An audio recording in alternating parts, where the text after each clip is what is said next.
Brutality matches are two-gun tactical competitions that aim to test the competitor's shooting skill under extreme physical and mental stress, while at the same time having a shitload of fun. The first Brutality match was arranged by Varusteleka and InRange TV back in 2018, and it was called Finnish Brutality. This match became an annual event that later branched off to other countries under various names, and the Brutality concept has now become a well-established brand. This is the first time it's arranged in Scandinavia, and it's under the name Viking Brutality. All you see might seem unsafe, but there are well-regulated and very strict rules when it comes to safety. If accidents happen, it's never related to firearms, it's just mainly bruises, scratches, cuts, and possibly some mental trauma for messing things up.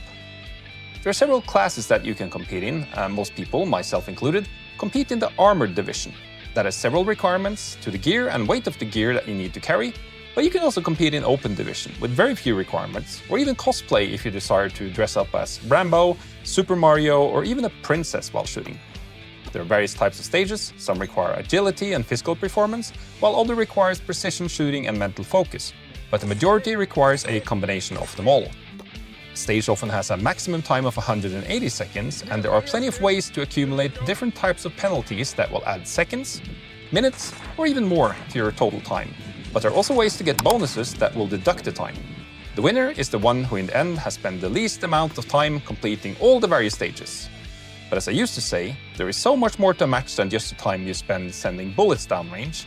So let me take you along to my journey to Viking Brutality and the preparations, travel, people, and also a detailed explanation of the stages. And that journey started here. So right now I'm standing here thinking if I should bring my open rifle to the Brutality games or if I should bring my service rifle. I shoot this service rifle so much more than I shoot my open rifle. And the thing is that when you shoot with a scope, that's fine when you have kind of like standing erect in normal positions, but there's so many weird positions that you need to shoot from, kind of like barricades and stuff during Brutality matches, that sometimes I find it harder actually to shoot with a scope than shooting with a 1x optic and a magnifier. But the thing is that you have the muzzle brake, and that actually helps a lot, because when you do fast follow-up shots, you need to be able to stay on target. So I think I'll actually bring my open rifle for this one. When it comes to the pistol, I'm at least not in doubt about what I'm going to run. I'm going to run my trusted Glock 45. Just got a new optics on it. This is the Holosun EPS enclosed emitter, which I like because I ran an open emitter in last year's Finnish Brutality, and I tend to get lots of sort of debris and stuff. At one point you actually had to go swimming in the mud with your pistol. So this time I'm running an enclosed emitter, and so far I tried it a few months and I really like it so far. So right now I'm going to pack up all my stuff, and you see there is a lot of stuff kind of like going to these matches. You have the clothing, you have the gear, you have the ammo, the weapons. I think I have like 1, 2, 3, 4, 5, 6, 7 different bags. So now I'm going to pack all of that into the car, and then 2 friends of mine are coming here. Really good buddies of mine, great shooters. They're part of the Norwegian Rapid Response Force. We shoot together in the NRF. Actually, last weekend we shot the Nationals in NRF, where we took Team Gold at NRF Kongsberg, which is where I shoot. And now we're going to shoot together and travel together. So you'll get to know them through this video. Once everything was packed in the car, we started our 530 kilometer or 330 mile journey to Ockelbo, northeast in Sweden. A journey that would typically take 7 hours, but with rush traffic and some charging stop, it ended up taking way longer. And what was estimated to get us there in proper time to get a good night's sleep ended up landing us at our apartment close to midnight. But we still had a few preparations to make before it was bedtime.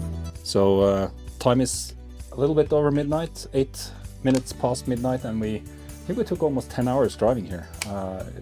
The roads were okay and everything, but it's quite a stretch, and we had to stop like three times to charge. So now it's just about loading up the magazines. We're gonna weigh our kit to make sure that the kit is the minimum weight, which is 10 kilos that it needs to be in order to compete in the class that we're competing in. So, and then I think it's good just to get some sleep, because we need to get up around 5:30, 6 o'clock tomorrow morning. They're starting the roll calling and the briefing around 7. So, and it's around 30-minute drive from where we live now. So it's just about loading up the magazines, getting some food, and then getting ready to have some fun tomorrow.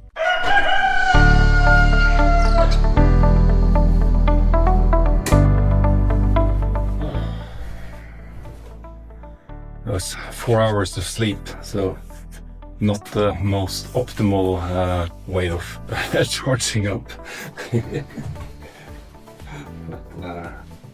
But, not too bad actually, just a little bit of water in my face now, and get my clothes on and we'll be leaving in 20 minutes. But it's not raining outside, so that's good.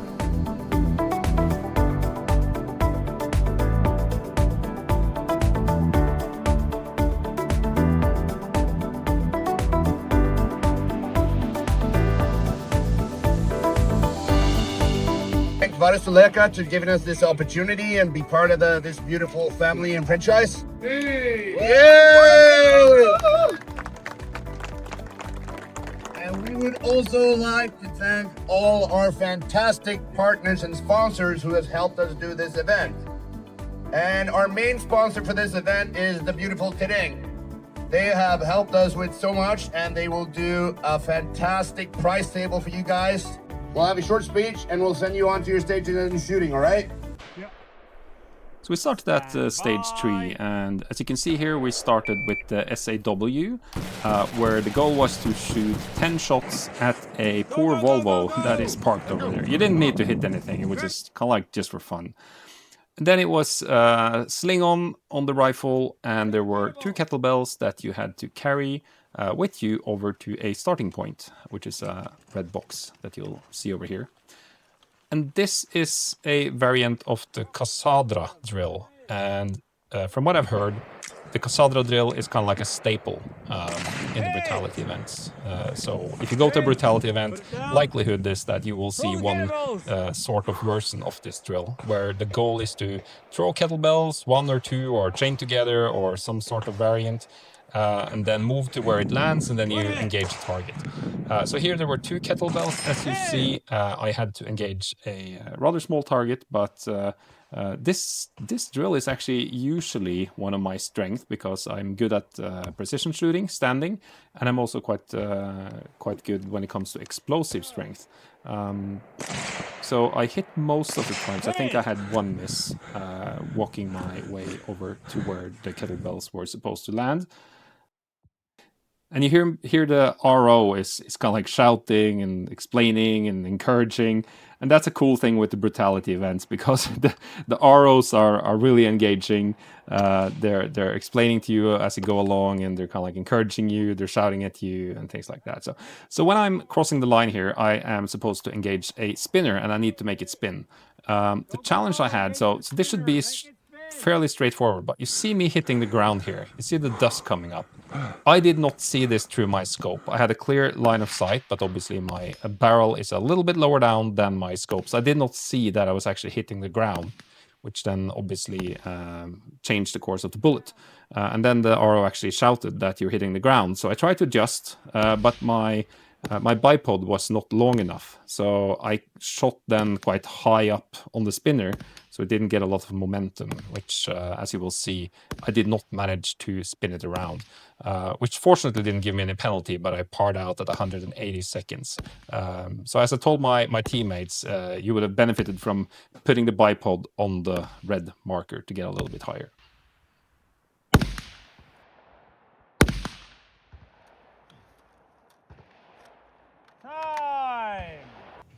Another typical thing for these Brutality matches is pulling heavy stuff, and this was no exception at the next stage, which was stage 4 Nordic Fighter, where you had to pull a sled behind you up a small slope in sand. So it's rather heavy, and you can see me pulling it not in the tracks, which obviously wasn't very smart. Once you're done pulling that sled, you were to engage a ATAC wall, a barricade, and you had to shoot 1 hit through each of the holes.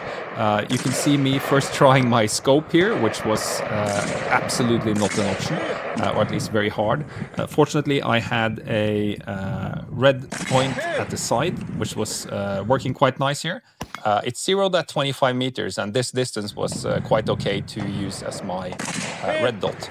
And it's also very close to the barrel, so it was easy just to kind of like maneuver it around as I was working my way through the ATAC wall here. As I also mentioned in the introduction, this is absolutely not my strength, kind of like shooting through these type of barricade walls. I'm primarily a PCC shooter, so it's more standing upright and tempo and precision and explosive speed, which is usually what I'm good at. But this stage managed to do quite okay because I was able to do it with this red dot.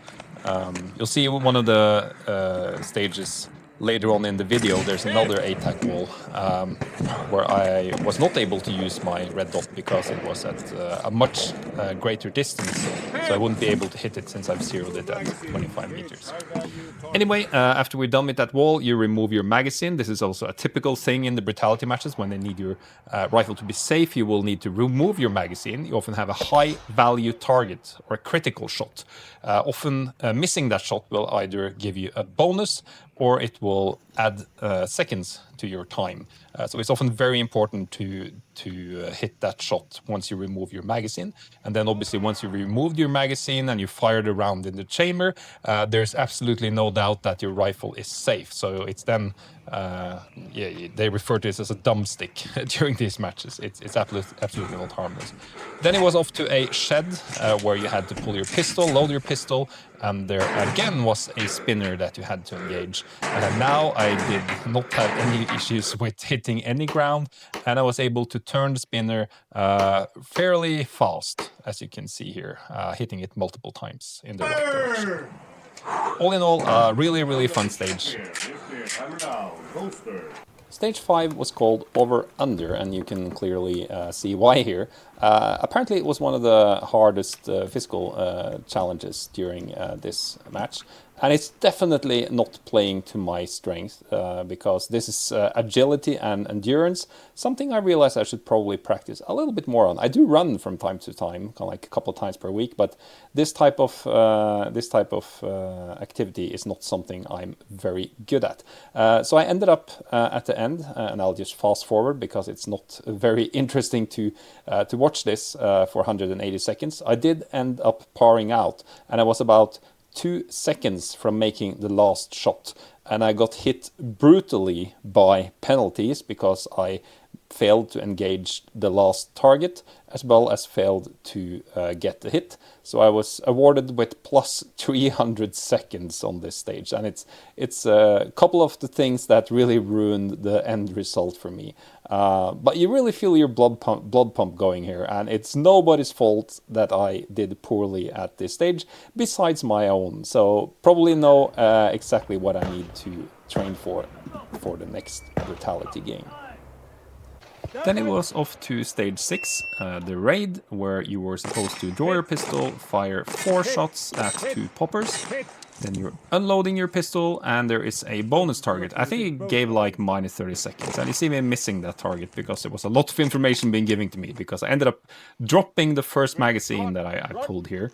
And the thing is that pretty much all stages in these type of Brutality matches are tactical reload. So if you lose any gear or any gear is left behind, you will get often 30 to 60 seconds penalty per gear. So it's very important that you actually bring all your gear with you and you don't end up losing it, because that will award you extra seconds. So I think the RO actually told me to remember your magazine right as I was about to make that hit. But again, there's nobody else's fault why I missed that target besides my own. Then it was the barricade shooting here. Not, again, my strength shooting from this kind of awkward positions, but it's going fairly well here. Managed to hit most of the shots rather fast. Then once that was done, there was another critical hit. And you see me adjusting my scope, zooming in a little bit to get a better view, and then I make that hit and I hit it. Then it's running over to pick up a riot shield, or at least an improvised riot shield. We should draw and load our pistol, bring the riot shield, and you were engaging T3 paper target. And in this match, you engage the target pretty much with the Mozambique drill, which is 2 to the chest and 1 to the head, which was actually a cool variant because it forces you actually to aim a little bit. Are you ready? Stage 7 was called the Shoot House, and it was one of the blind stages that you sometimes can get during these matches, where you just enter a room, you have no briefing, you don't know what is supposed to happen, and you're given instructions as you go along. So as we entered in here, after breaching the door with a shotgun, we just had to move around and engage the targets. Again, it's 2 to the chest, 1 to the head.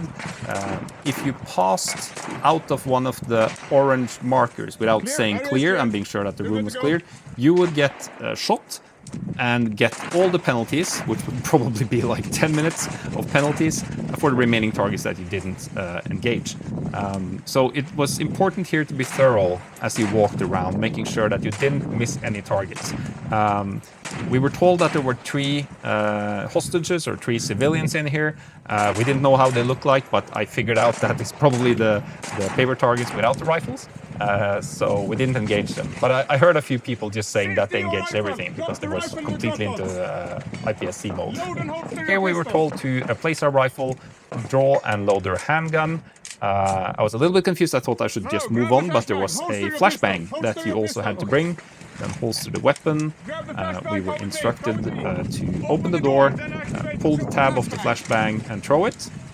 And once it went off, there were probably some targets, as you see here, that you had to engage with the pistol. Also the 1 civilian target there that was not to be shot. And here I went down the hall. I did these 2 hatches. You see me forgetting to hit 3 in the left one, then going back to correct that. Again, I'm in IPSC mode. I see the hatch here going directly for it. And here you see I'm like, okay, I'm done. I'm complete. So just relaxing, and then, it's not saying anything. And there's like, aha! There's some targets here. But I didn't see the hole. I thought I had to kind of like pull this to the side, so I got quite frustrated trying to hold this thing to the side. And then I realized, oh, there's a hole here that I can actually shoot through. So I ended up losing some time here. But all in all, I did quite well on this stage. I think I was like top 10 or 9th place or something like that. If clear, hammer down. Stage 8 Sneagle was the last stage of today, and here you had your sidearm in your passenger seat, and at the beep you engage 2 targets through the passenger window and then 2 targets through the rear passenger window. Once done, you take the critical shot, which means unloading your magazine, taking 1 shot through the front window, and then exiting the vertical. You then holster your weapon, you go to the back. There are 2 duffel bags that you need to remove, and you have your rifle. Then you're supposed to hit some steel targets from the pallet you see there at the side. There wasn't really any good position here. I figured out resting my elbow gave me a little bit of a barricade rest, so I ended up doing that, and it was fairly easy then to engage the targets. So I managed to hit all of the targets here. I again unload, and there is a bonus shot, or a critical shot. So using a little bit of extra time here just to make sure I make that shot, which I end up doing. I actually think I made all of my critical shots on this match, with the exception of 1, which was on the prior stage with the pistol. Then you're carrying these duffel bags over to the barricade. They were not that heavy, I think.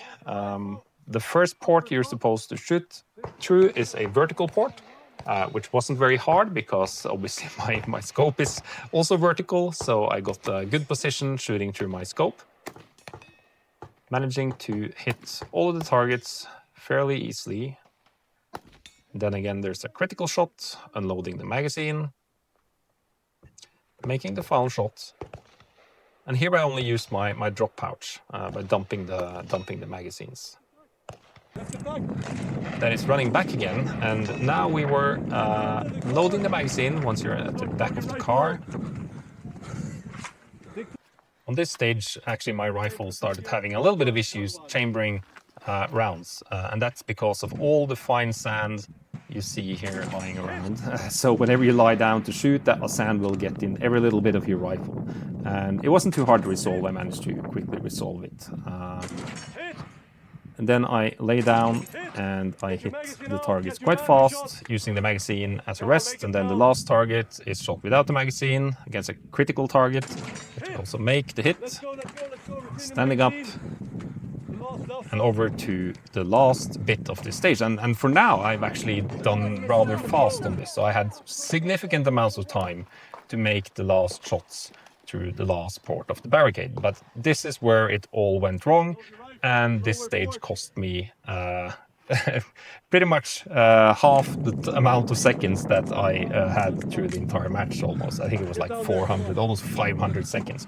And the reason is that I could not find any position that I managed to get sight of the targets through this barricade. The last one, as you saw, I shot with my side optic. This was not possible here because of the distance. So this is a far greater distance than what I've zeroed my optics on. So I had to use the scope, but I did not manage to find any position where I could actually see the targets. So I kept on struggling for what felt like 30 minutes. It obviously wasn't 30 minutes, but it was like, I don't know, close to a minute. I ended up turning and twisting my rifle here, trying to get shots off. And I did get a few shots off, so I don't know why I think I got a penalty for not engaging the targets here, but I did engage them, but I definitely did not hit them. So this is indeed a learning experience for me, and it's actually one of the things that makes me consider removing the scope of my rifle and then just have a 1x optic together with potentially a magnifier, which is what I normally shoot with. Because as you can see here, no matter how I twist, I am not able to see anything through my scope. And it ended up costing me a lot of seconds.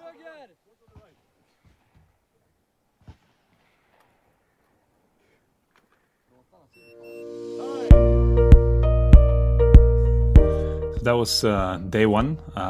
Really fun day, and we were actually quite lucky because there was the weather forecast said that there was a storm coming, and it was supposed to hit this morning, but it kept being postponed and postponed.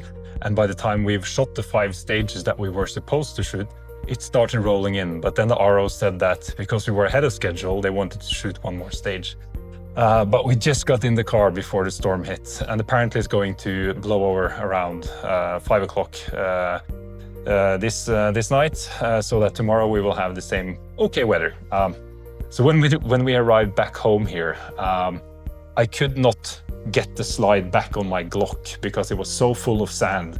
And the same with my rifle. Actually, on the last stage, whenever I dropped the bolt forward, it wouldn't chamber the rounds. I had to physically just hit it forward. Not optimal, I agree. So it's the first time I actually took my Glock over to the sink and had to wash it and rinse out all the stuff. And yes, obviously I dried it up now. It's lying over there, drying up, and I will now put a little bit of low and care and oil into it. And my AR is now ready for action again. So just gonna pack this down. We're gonna get some food. They actually have a sauna here. So I think Remy is in trying out the sauna right now. And then trying to get to bed a little bit early. We just got 4 hours of sleep, as you saw last night. So hope to get a little bit more sleep this evening. So before we hit the sack, I had to unmount my Magpul 60-round drum magazine, which has a little bit of spaghetti in it. And Remy was also trying out my Ace XR virtual trainer. We knew that the next day we had 1 stage with the Texas Star, and none of us had ever shot the Texas Star before. And you're actually able to shoot the Texas Star in the virtual trainer. So we ended up doing that a few rounds before we went to bed.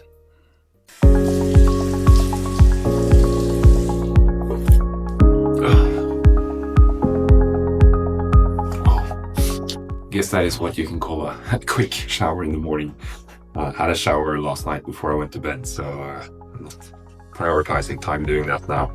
So according to time critical, it says 1 or more of your health metrics is outside of your normal rate.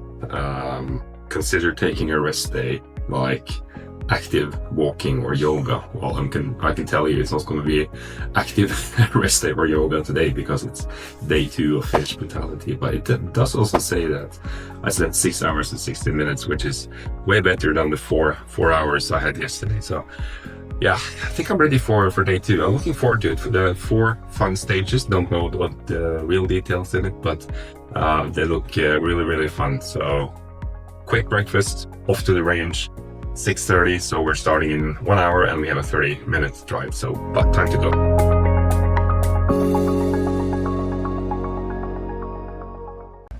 So we started the day at stage 9, which was called UTV, and you can probably guess why. We started sitting on this UTV, and when you got the command fire, you were allowed to start engaging the 4 poppers. Each popper would give you, I think it was like 10 seconds minus on this stage, so it was worth getting down. There was a ton of movement here, so looking back, I wish I would be sitting on my knees to try to compensate a little bit of that movement, but I didn't do that, and I managed to take down 1 popper, which gave me a 10-second bonus on this stage. Then it was off to the platforms. I've done this type of shooting in Brutality games before. The trick here is making sure you get your sight picture before moving up on the platform, because the thing is that as soon as you set foot on that platform, the time will start running. And here we only had, I think it was 12 seconds to complete all the shots, which is 4 steel targets. And if you didn't manage to do that, you need to step down and start all over again. And a lot of people did actually not manage to complete this stage because the targets were fairly small, you obviously have a little bit of a pulse, and there's no real good way of shooting this without standing up. But as I mentioned before, this is kind of like one of the things that I'm fairly good at, so I wasn't expecting having any issues doing this and completing this. And I was able to hit all of these platforms, the 3 first platforms, I took down quite easily. But when I then entered the last platform, I had to step down 1 time. But I felt quite comfortable at that time anyway, that my time was quite good. But you can see I did a reload. I wasn't really sure how many shots I've had. And I didn't have a proper side picture before stepping onto the platform. And that's also probably why I ended up having to step down again before retrying. And the bonus here was that if you manage to complete all these posts, the last post, as you'll see, was actually to be able to shoot 1 shot with a 50 BMG sniper rifle. And I think I know why they designed this stage that way, because I heard that the shots of the 50 BMG is like 200 Norwegian kroners, which is like $20 for 1 shot. And obviously, if all hundreds of competitors would do that shot, that would be quite costly. So the bonus you got here at the end was being able to shoot that rifle. And it's the first time I'm shooting a 50 BMG. And wow, that base really got you waking in the morning. Stage 10, drones, yes. And here you see a clay target progressing towards me, which was supposed to simulate a drone. I ended up missing that with the shotgun because you were not allowed to go over 90 degrees, so I didn't want to risk taking the shot once I saw it. And here you see me running a little bit awkward, and that's because there are tons of different clay targets on the ground, and if you hit one of those clay targets, which were supposed to simulate mines, you would blow up and get all the penalties. So basically, a shitload of minutes added to your total time. Then you go to this tank barricade. There was 2 steel targets that you had to hit 4 times. Again, fairly easy shots, I think, from quite good barricade. Then you had to progress to the tree, and to the right of the tree, you had to shoot the targets again. Same progress, 4 times. And then you were done shooting your rifle. And as routine will have it, you then remove your magazine and you do the critical shot, taking a little bit of extra time to make sure I get that shot. The good thing here is that you didn't get a penalty for missing the drone, but you could get a deduction in your time if you managed to hit it. Then it was off to this small barricade. You had to draw your pistol. You should do 4 shots on each of the sides. So 1, 2, 1, 2 on the steel. Then finish off on the other side, 1, 2, 1, 2.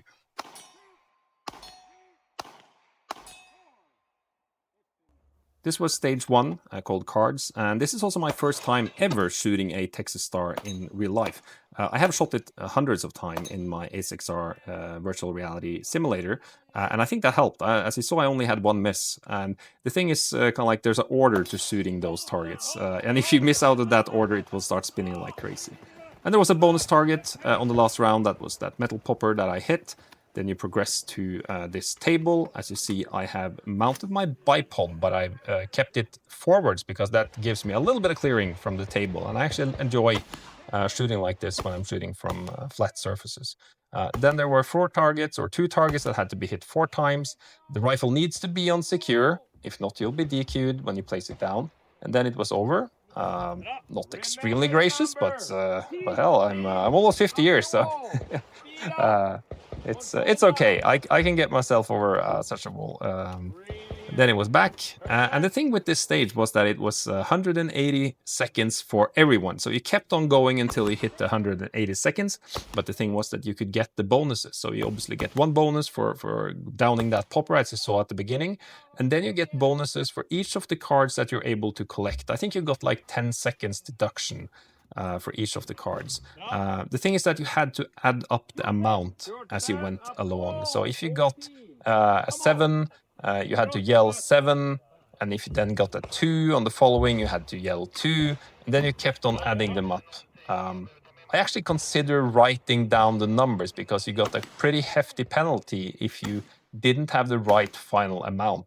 They would add 60 seconds, but I figured, hey, it's really easy multiplication and really easy to remember, so I'm not going to write it down. But as you'll see, I do wish I would have written it down because I managed to collect 5 cards here in total, which is fairly okay on this stage. But the thing was that I saw on my camera that I kept on doing the right additions the whole time up until the final card, and then I messed up because I forgot what the prior amount was. So in the end, everybody was really happy, and I was really happy with the stage. And then I ended up getting the wrong final number, which then resulted in a 60-second penalty, which is quite rough, but well deserved. I mean, I should have remembered that. And the last time, I think I'll actually just keep the pen in my mouth.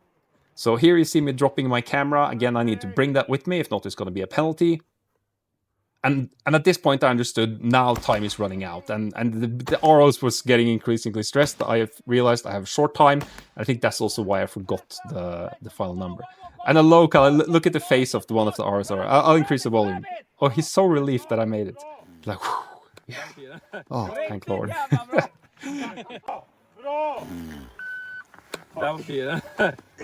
Then it was stage 2, our last stage in this match, called the Hood. You started handcuffed to a table where there were 2 paper targets. Again, the Mozambique drill, with 2 hits to the chest and 1 to the head. So you need to make sure you hit those, if not there are significant penalties. Then there was a bonus target, which I also managed to hit, which gave you a deduction in the number of seconds. You unlock with a key that was provided, fortunately, if not it would have been a very lengthy stage. Then your rifle, which was placed on this guy, had to be slung, and you picked him up and you just dragged him across. A little bit heavy, but not too bad. Managed to keep quite good pace coming over here. And then when you got your body in cover, you then progressed to these lines, which were there was like markings in the sand. Not too easy to see, I must admit, and I messed up a little bit here when I wasn't really sure in what pattern I should run. But as for the shooting, again, standing shooting on small metal plates is something that I managed quite well. So I wasn't too worried that I would be spending too much time on this stage. I managed to hit most of the targets immediately. But then I was a little bit confused, as you see, in which is the next one to run to. 1 leg on each. Actually, my buddy Remy, he did very well on this stage. He lay down. He is very good at shooting prone, and he's also very fast up and down. I shoot better standing up, and I spend less time. So, but on this stage, he beat me lying down.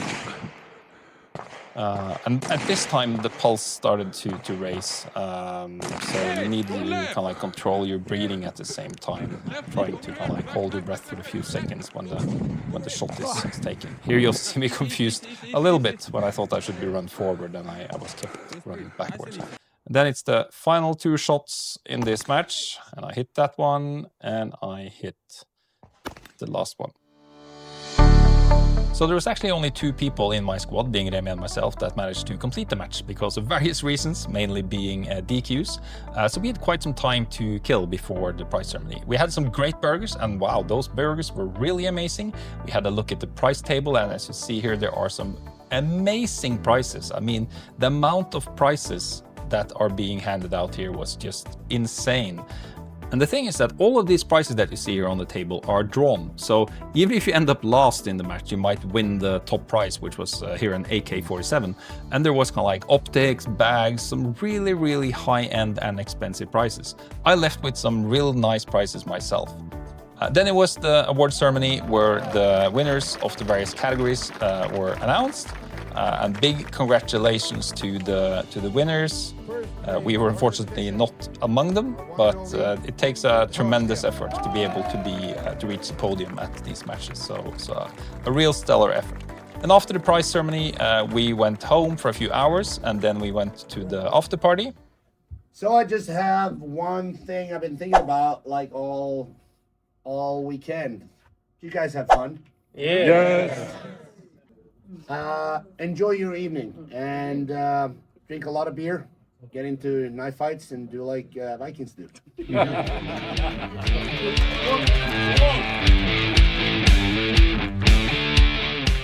So it's now Monday and we are on our way back from Sweden. We have about 4 or 5 hours left to drive. And I just want to conclude this video by saying thank you to everybody who's been watching. And if you have watched this whole thing, which is probably a lengthy YouTube movie, please let me know down in the comments, because I know that this type of content often requires rapid dopamine hits, and this is definitely not it. So if you watch the whole thing, let me know down in the comments. And I also want to say a big thank you to the organizers of this amazing match. I mean, we really had a fantastic time. And I know personally how much time goes into arranging something like this. And it's taking time away from family, it's taking time away from friends and other hobbies you might have. So big thank you. And I think that we will definitely be coming back if it were to happen next year. And I do hope it will happen next year.